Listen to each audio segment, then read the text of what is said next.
Seeing as I grew up a bit sheltered as a youth, online play and proper mic chat were something magical to me. When I wanted to play games with friends, I had to invite them over or go to their house and we'd just play split screen, promising each other that we wouldn't screen cheat, even though we did a lot. An old neighbor that I used to bother a lot, Darian, would sometimes let me into his house to play his Xbox, and one time, he let me play Halo 3 online with a mic. I was so innocent. I didn't know how to talk to people online. I remember asking if anyone liked Mario, in which case Darian quickly asked for me to not use his mic anymore, probably because he didn't want his online gamertag associated with a fresh-faced voice babbling incoherently about Mario. That day kickstarted a desire in me to experience the world of online player chatter.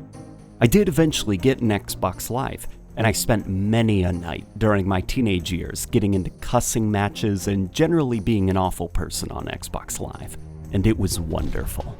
As I've grown older though, I've begun to use my mic less and less. I'm not sure why it began happening, or if it's just something to do with becoming an adult, but I tend to avoid games now that require voice chat to play effectively. In my time with PUBG, I preferred to play it solo. I liked to just play the game passively and meditate on the events of my day, or listen to a podcast while using the game as a kind of background activity, something to keep my hands and reflexes busy while my mind wandered.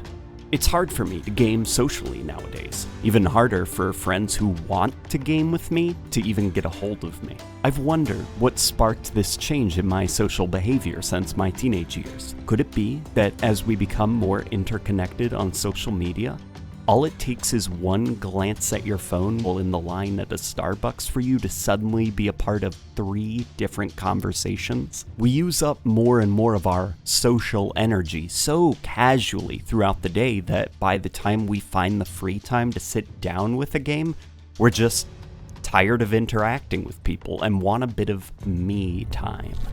Halo the Master Chief Collection had a content drop a week or so ago, and one of the challenges in it was to win 25 competitive games. I began playing the doubles playlist because I felt that with fewer players, I had a lot more agency in how positively or negatively I affected the scoreboard. Normally, I just let matchmaking take me from lobby to lobby, getting a new partner every match. But after one particularly great match with someone, that person shot me an invite to join their lobby.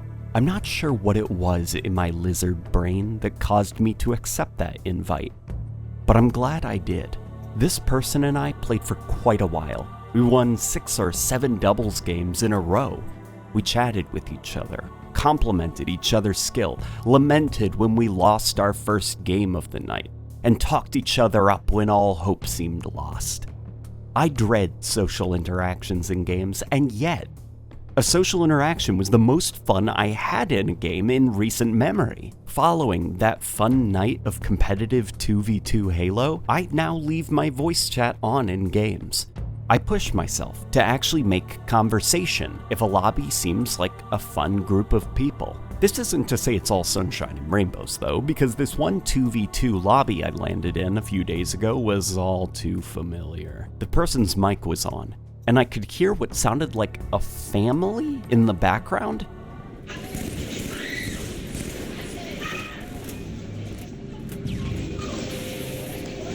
And whenever I died, he'd get mad at me. Really mad. Suck, kid. Quit. Jesus Christ. Now, in his defense, I wasn't actually doing well. I didn't report this person or anything because I assumed that busy soundscape in his mic probably meant he had a busy and stressful home life and that games were his only escape. But hearing those familiar insults transported me back to my teenage years.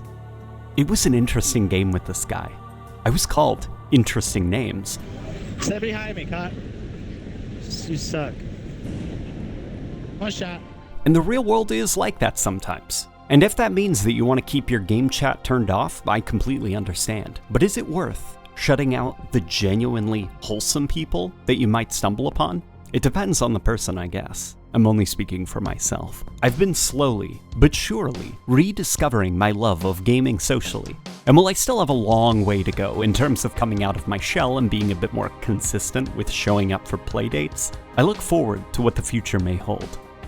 What are your favorite memories of voice chats in online games? It can be something recent or something that happened a long time ago. I remember during the days of Modern Warfare 2, when someone got our whole lobby to sing the song Sweet Caroline. I look forward to hearing your stories, and I'll see you guys on the next video.